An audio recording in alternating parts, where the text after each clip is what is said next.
एक समय की बात है, भारत के एक छोटे से गांव में जहां एक 10 साल के छोटे से लड़के निक नाम था, वह अपने माता पिता के एकमात्र बेटे थे। निक के पिताजी एक व्यस्त व्यापारी थे जो अपने बच्चे के साथ समय बीता अपने में सक्षम नहीं थे।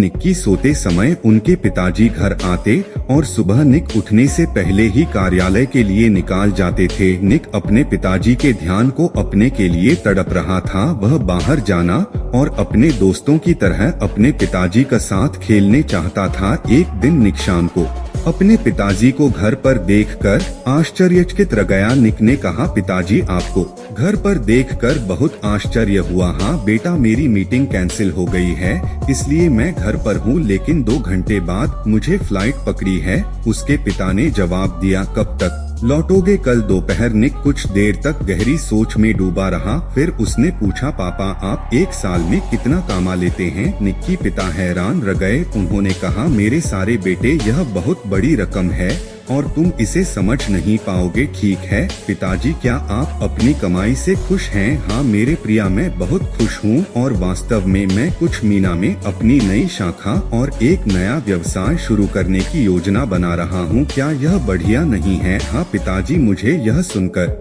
खुशी हुई। क्या मैं आपसे एक और प्रश्न पूछ सकता हूँ? हाँ दोस्त पिताजी, क्या आप मुझे बता सकते हैं कि आप एक दिन या आधे दिन में कितना कमाते हैं? तुम यह सवाल क्यों पूछ रहे हो? निक पिता हैरान थे, लेकिन निक दृढ़ थे। कृपया मुझे उत्तर दें। क्या आप कृपया मुझे बता सकते हैं कि आप 1 घंटे में कितना कमाते हैं? निक के पिता ने हार मान ली और जवाब दिया, यह लगभग 100 रुपए प्रति घंटा होगा।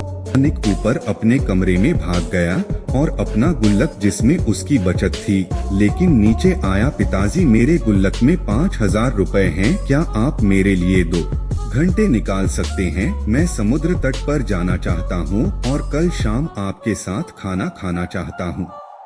आप कृपया इसे अपने कार्यक्रम में चयनित कर सकते हैं। पिता ने शब्द है।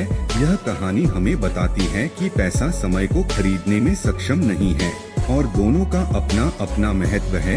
एक माता पिता अपने बच्चे को जो सबसे बड़ा उपहार दे सकते हैं, वह समय पैसे से सब कुछ नहीं खरीदा जा सकता। इस कहानी के मध्य से हमें यह भी सीखने को मिलता है कि सफलता का मैप पैसे से नहीं बल्कि खुशियों, समृद्धि और समय के सही उपयोग से होता है। नचन अपने छोटे से गुल्लक में जमा की गई बैंक मध्य में यह बताया कि छोटी सी मेहनत से भी हम किसी भी समय मुश्किल का सामना कर सकते हैं और अपने लक्ष्य की प्रताप के लिए समर्पित रह सकते हैं। वीडियो को अच्छा लगा है तो फैक्ट लैंडा चैनल को सब्सक्राइब कर लेना।